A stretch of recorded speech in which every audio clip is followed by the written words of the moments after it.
Bu, ayah kapan pulang? Ica lapar mau makan. Bentar ya. Ibu mau kemana? Ibu mau ke warung Bu Eni, pinjam telur sama mie instan buat ayah. Enggak usah. Duduk ibu. Waalaikumsalam ya, kenapa? Kak Ica jadi beli donat gak? Yang coklat? Jadi ya, jadi. Asik. Strawberry juga enak, Cak.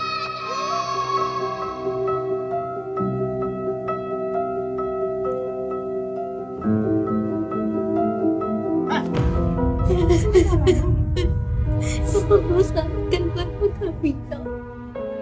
Gak bisa bilang. Kali ayah kamu. Jauhkanlah aku dari orang jahat. Halo guys, apa kabarnya? Saya doakan semoga kalian semua dalam keadaan baik-baik saja. Hari ini kita akan membahas sebuah film berjudul Hari yang Dijanjikan.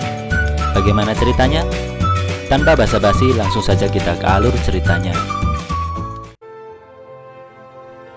Film ini berlatar belakang suasana pandemi COVID-19. Seorang pria bernama Puji mendapat SMS berisi tagihan pinjaman yang harus segera dilunasinya.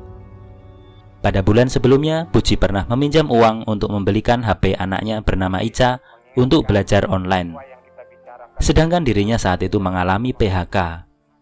Puji berencana menggunakan pesangon PHK-nya untuk melunasi hutang pinjamannya itu.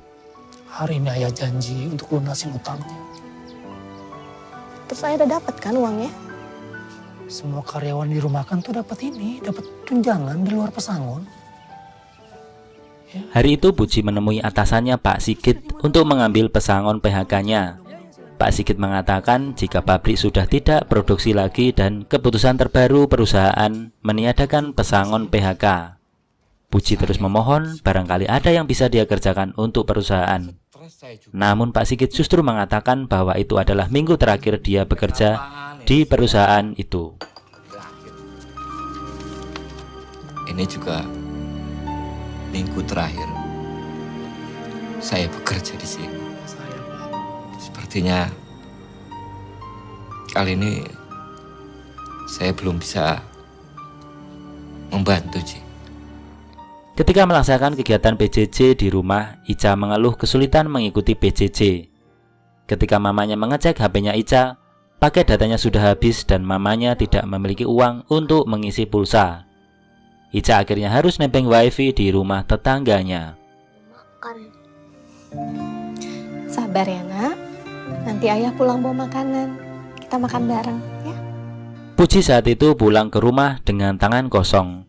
Ia tidak berani masuk rumah lewat pintu depan, namun melalui pintu dapur.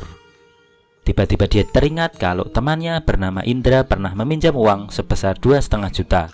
Dan itu belum dikembalikan. Makanan seminggu ke depan. Rencananya Puji akan langsung menemui Ayo, Indra dapatkan di uang. rumahnya. Karena si Indra ini tidak pernah mengangkat ketika dihubungi melalui Insya Allah. telepon. Uang yang bisa kita pakai untuk kebutuhan sehari-hari. Ya Bu? Ibu ingat si Indra? Iya Indra. Dia pernah pinjam uang sama ayah 2,5 juta. Berulang kali Pak AB menelepon Puji agar segera melunasi utangnya. Dan hanya diberi waktu sampai jam 6 sore itu. Lagi Pak Beng? Hari ini saya cuma bisa nunggu sampai jam 6 sore. Astagfirullah. Puji lalu menemui Indra di rumahnya. Sudah lama Indra ini tidak menjalin komunikasi dengan Puji. Dan saat itu diketahui Indra sudah pisah dengan istrinya. Ketika Puji menagih hutangnya, Indra menyangkal kalau dia pernah meminjam uang pada Puji. Indra bahkan mengatakan barangkali itu adalah penipuan online. Tetapi Puji yakin sekali kalau yang meminjam uang adalah Indra. Akhirnya Puji meninggalkan rumah Indra dengan kekecewaan. Kayaknya itu penipuan deh, Ji.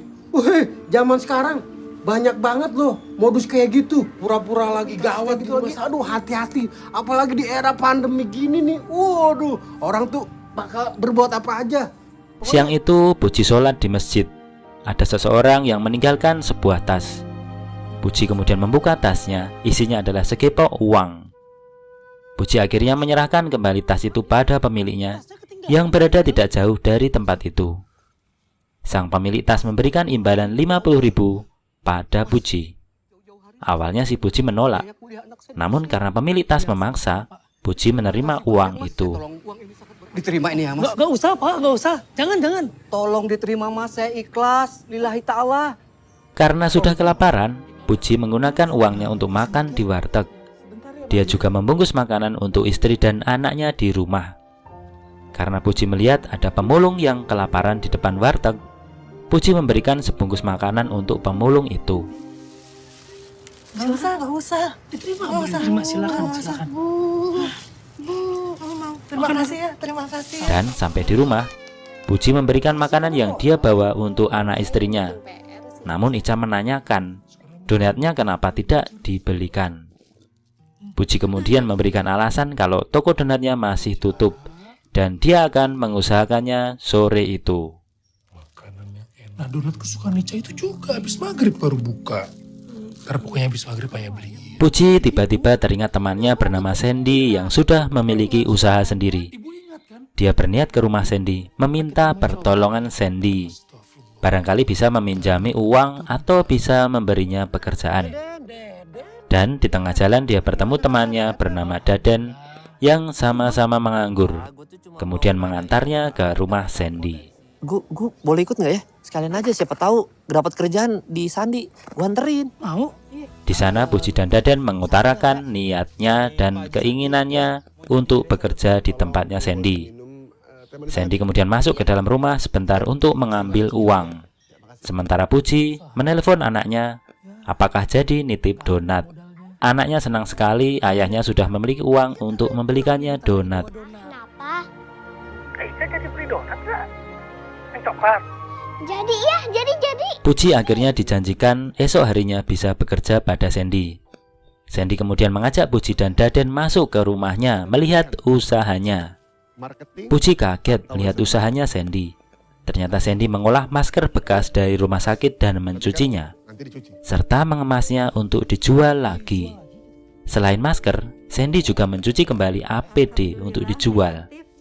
Lebih mengerikan lagi, Sandy juga menyediakan surat bebas COVID abal-abal. Terus ini dong Puji, COVID itu recovery-nya 2 minggu. Bisnis gue ini udah berjalan selama 3 bulan. Hati nurani Puji bergejolak antara ingin pekerjaan dari Sandy dan menolak bisnis ilegal Sandy itu. Daden kemudian mencoba menasihati Puji, namun Puji tetap berpegang pada prinsip hati nuraninya. Puji kemudian mengembalikan lagi uang pinjaman dari Sandy karena menganggap itu adalah uang haram.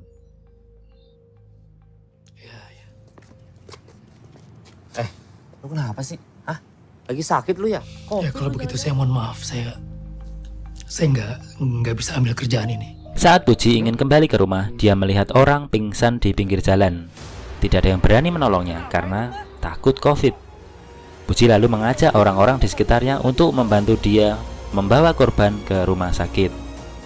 Hal sial kembali menimpa Puji ketika keluar dari rumah sakit. Ada beberapa orang naik motor kemudian merampas HP-nya. Sampai larut malam, Puji belum juga kembali ke rumah tanpa memberi kabar ke istrinya karena HP-nya dirampok orang. Ica anaknya sudah menunggunya. Dia sudah tidak sabar untuk makan donat. Mamanya menanyakan pada Ica, jika ayahnya tidak pulang membawa donat apakah Ica akan marah. Dan Ica ini anaknya, dia baik. Dia mengatakan tidak akan marah. Ayah pasti usahain yang terbaik untuk dapat yang Ica mau. Tapi kalau nggak dapat hari ini, itu artinya belum rezeki kita. Puji yang masih dalam perjalanan pulang teringat anak istrinya segera lari ke rumah karena takut Pak Abe dan anak buahnya datang ke rumah untuk menagih hutang. Terutama dia takut terjadi apa-apa dengan istri dan anaknya. Dan setelah sampai rumah, Puji menangis di hadapan istri dan anaknya karena tidak bisa memenuhi janjinya itu. Bayar utangnya. Ya sabar, nanti dibayar. Sabar nggak bisa ngelunasin utang. Ica juga nggak mau sama ngomong. Ica masih sayang sama Punak ya.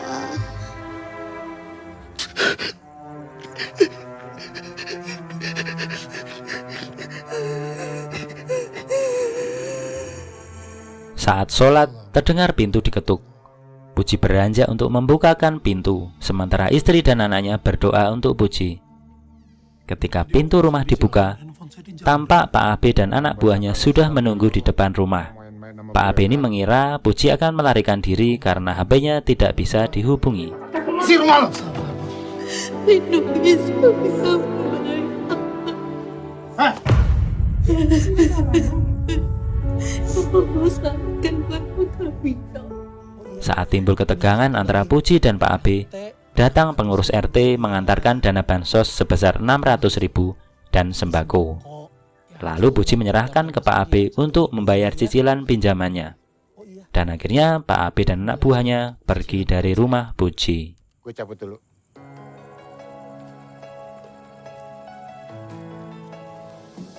Demikian alur cerita hari ini, sampai jumpa.